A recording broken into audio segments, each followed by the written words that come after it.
छत्तीसगढ़ में नक्सलवाद के खिलाफ चल रही मुहिम को एक बड़ी सफलता तब मिली जब बस्तर क्षेत्र के जगदलपुर में 3 करोड़ 29 लाख रुपए के इनामी 108 सशस्त्र माओवादियों ने समर्पण कर मुख्यधारा में लौटने का फैसला किया। ये समर्पण केवल एक सुरक्षा उपलब्धि नहीं बल्कि उस बदलते माहौल का संकेत है जिसमें हिंसा की जगह विश्वास, भय की जगह विकास और अलगाव की जगह समावेश की भावना मजबूत हो रही है। केंद्रीय गृह मंत्री अमित शाह ने मार्च के अंत में नक्सलवाद और माओवाद को पूरी तरीके से खत्म करने का ऐलान किया और उस दिशा में ये बड़ा कदम माना जा रहा है। रिपोर्ट देखिए।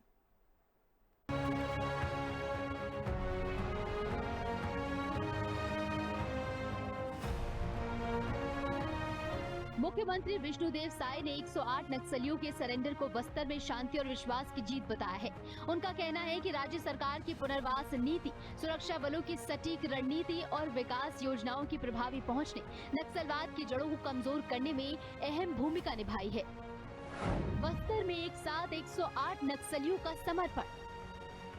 जगदलपुर में हुए इस बड़े आत्मसमर्पण में कुल 108 सशस्त्र माओवादी शामिल थे, जिन पर कुल मिलाकर 3.29 करोड़ रुपए का इनाम घोषित था।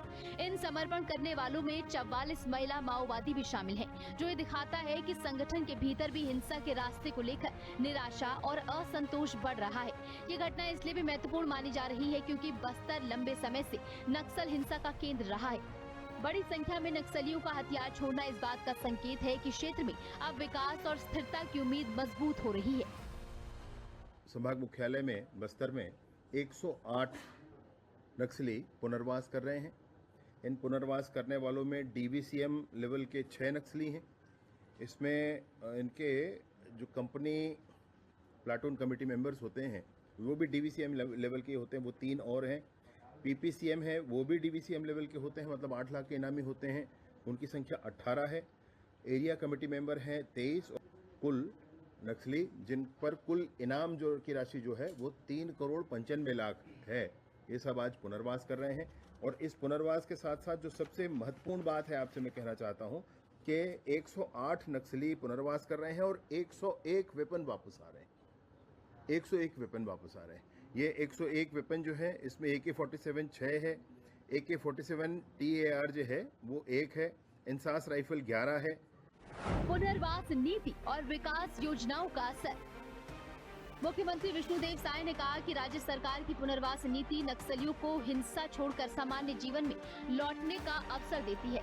समर्पण करने वाले कैडरों को शिक्षा, रोजगार और पुनर्वास की सुविधाएं दी जा रही हैं, ताकि वे समाज में सम्मानजनक जीवन जी सके। इसके साथ ही बस्तर क्षेत्र में सड़कों, स्वास्थ्य सेवाओं, शिक्षा और रोजगार से जुड़े विकास कार्य तेजी से आगे बढ़ रहे हैं। सरकार का मानना है कि जब विकास की रोशनी दूर दराज के गाँव तक पहुँचेगी तो नक्सलवाद की जमीन अपने आप कमजोर होती जाएगी। शेष कुछ गिने चुने जो माओवादी कैडर अभी जो बचा है उनके पास भी मात्र एक ही विकल्प है, वो भी हिंसा का रास्ता छोड़कर मुख्यधारा में आना उचित होगा। उनके पास बहुत ज़्यादा समय नहीं बचा है, उनके पास ऑप्शन भी और कुछ नहीं बचा है। एक ही विकल्प है, हिंसा छोड़कर आ जाना बेहतर होगा। अन्यथा जिस तरीके से हमारा DRG, STF, Bastar fighters, CRPF, BSF, ITBP, cobra, Chhattisgarh arm police, जिला पुलिस बल, अन्य जितना भी स्टेक होल्डर्स है, सुरक्षात्मक कारण से मैं सबका नाम नहीं ले पा रहा है, सभी स्टेक होल्डर्स ने एक इंटीग्रेटेड एक एक्शन प्लान के तहत लगातार कार्रवाई करते रहे। उसका परिणाम काफ़ी सकारात्मक रहा, वो सब ने उसका साक्षी भी है। इन सब परिस्थिति में माओवादी कैडर के पास जो गिने चुने इसका नाम भी हम लेना चाहते हैं।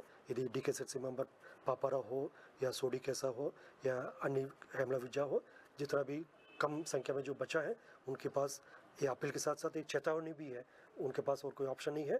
समय रहते हुए आ जाए बेहतर होगा, नहीं तो हमारा ऑपरेशन का परिणाम उनको भुगतना पड़ जाएगा। सुरक्षा बलों और स्थानीय लोगों की भूमिका। इस सफलता के पीछे सुरक्षा बलों की लगातार कार्रवाई और रणनीतिक समन्वय को भी महत्वपूर्ण माना जा रहा है। सुरक्षा बलों ने एक और नक्सलियों के खिलाफ अभियान तेज किया तो वहीं दूसरी ओर स्थानीय लोगों के साथ विश्वास का रिश्ता भी मजबूत किया। मुख्यमंत्री ने सुरक्षा बलों की साहस, प्रशासन की प्रतिबद्धता और स्थानीय जनता के सहयोग की सराहना करते हुए कहा कि बस्तर के लोग अब भय और हिंसा से मुक्त होकर विकास की राह पर आगे बढ़ रहे हैं। केंद्र और राज्य की संयुक्त रणनीति। मुख्यमंत्री विष्णुदेव साय ने कहा कि पीएम मोदी के नेतृत्व और केंद्रीय गृह मंत्री अमित शाह के मार्गदर्शन में देश भर में नक्सलवाद के खिलाफ निर्णायक अभियान चलाया जा रहा है। छत्तीसगढ़ सरकार केंद्र के साथ समन्वय करते हुए सुरक्षा और विकास दोनों मोर्चों पर काम कर रही है। इसका परिणाम ये है कि नक्सल प्रभावित क्षेत्रों में अब तेजी से बदलाव दिखाई देने लगा है।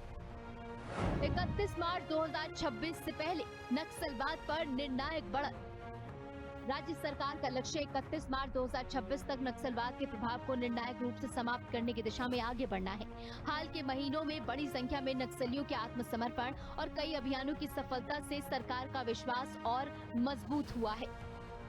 विशेषज्ञों का मानना है कि यदि इसी तरह सुरक्षा, विकास और विश्वास की संयुक्त रणनीति जारी रही तो बस्तर सहित पूरे छत्तीसगढ़ में स्थायी शांति स्थापित करना संभव हो सकेगा। भय मुक्त और विकसित छत्तीसगढ़ का संकल्प।